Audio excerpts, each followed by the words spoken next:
The member for Cunningham. The question is that this motion be agreed to, and I call the member for Lindsay.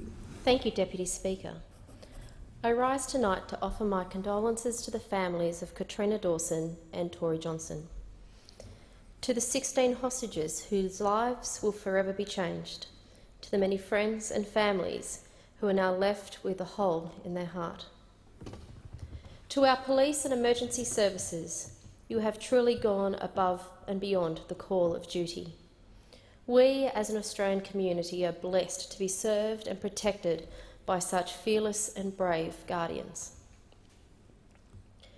Deputy Speaker, 10 days before Christmas, we watched on, hopelessly, as an act of unspeakable evil unfolded before our eyes.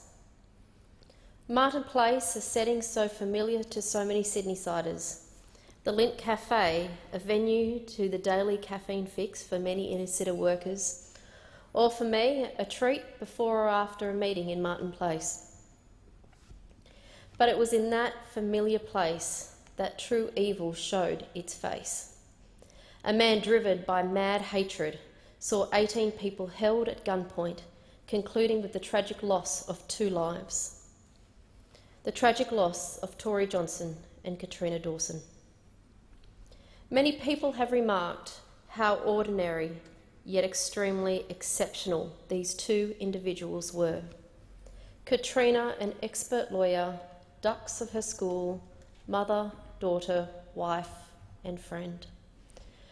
Tori has been acknowledged as a man of honour, respect. He in fact worked with my cousin Melissa for many years. She remarked to me what a beautiful man he was. He was a friend to everyone, and that is truly an absolutely tragic loss. The tragic loss of these lives cut down in their prime is wrong in every sense of the word. The loss of their lives will never make sense to me, and perhaps it never should. Because trying to fathom an answer in a strange way gives the perpetrator some sick type of credibility, and they don't deserve any of that. Sadly, the events last year became a confirmation that homegrown terror in this country is so sad, but sadly it's real. But Martin Place also became a place of resilience, or a line in the sand drawn by the Australian people. Because as the horror of the 15th and 16th of December was realised, a single posy of flowers were laid as a mark of respect near the edge of the Cardone Place in Martin Place. Within hours from a single tribute grew a field of flowers, a field that would grow to cover 4 areas of Martin Place, as well as Phillip Street, outside the offices where Katrina Dawson worked. A few days before Christmas, and it was surreal to be in Martin Place. There was an eerie quiet in the air as thousands of people stopped to line up and pay their tribute that week.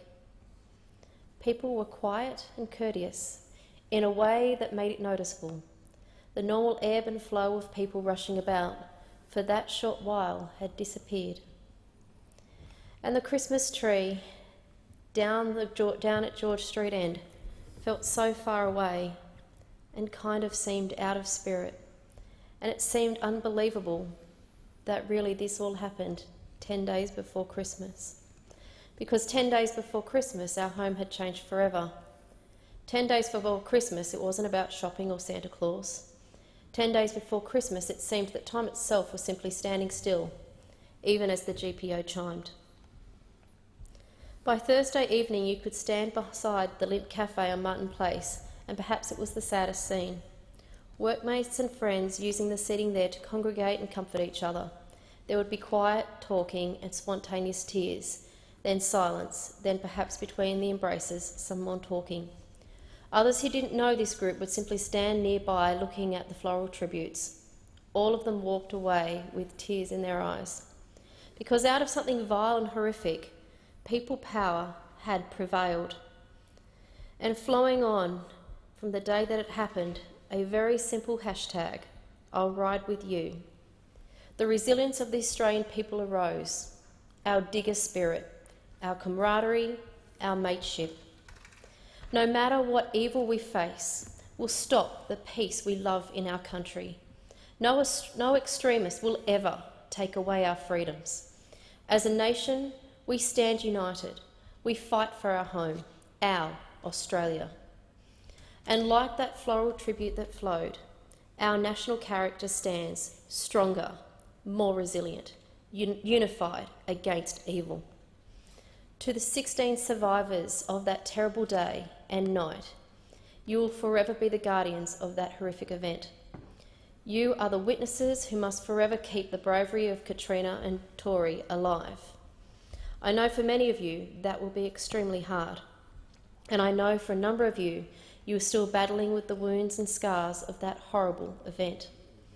People like Robin Hope from Emu Plains.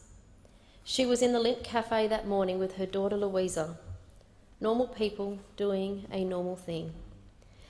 But because of that day, Louisa remains in hospital. Her left leg around her ankle shin is still infected from the wounds caused when bullet shrapnel ricocheted around the room. She had 3 operations and having skin grafts. Robin had shrapnel removed from her shoulders, but Robin lives up to it as well.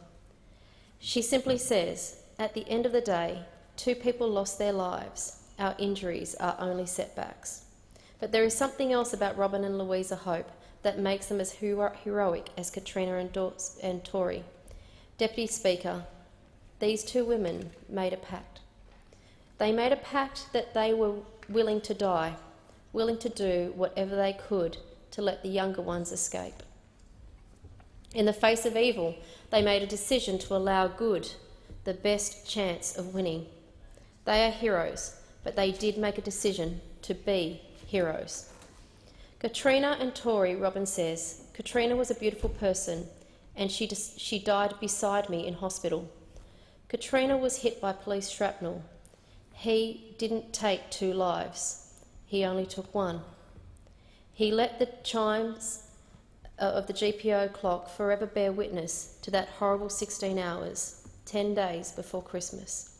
And let those chimes forever be a reminder of the 18 innocent lives and their families whose lives will be forever changed. As Kenneth Slessor wrote about his mate Joe, why do I think of you, dead man? Why thieve these profitless lodgings from the fluke of thought anchored in time? You have gone from earth, gone even from the meaning of a name. Yet something's there, yet something forms its lips and hits its cries against the ports of space, beating their sides to make its fury heard. Deputy Speaker, Kenneth is describing how a person dies 3 times. The physical, the memorial service, and when the name at last is spoken or remembered. We must never forget Tori Johnson or Katrina Dawson. And in closing, when we reflect on this event, we as a nation must always be stronger. And in the words of Jack Langton, my friends, love is better than anger. Hope is better than fear. Optimism is better than despair. So let us be loving, hopeful and optimistic, and we'll change the world. Thank you. I thank the member for Lindsay. The question is that the motion be agreed to, and I call the member for Blaxland. Thank you very much.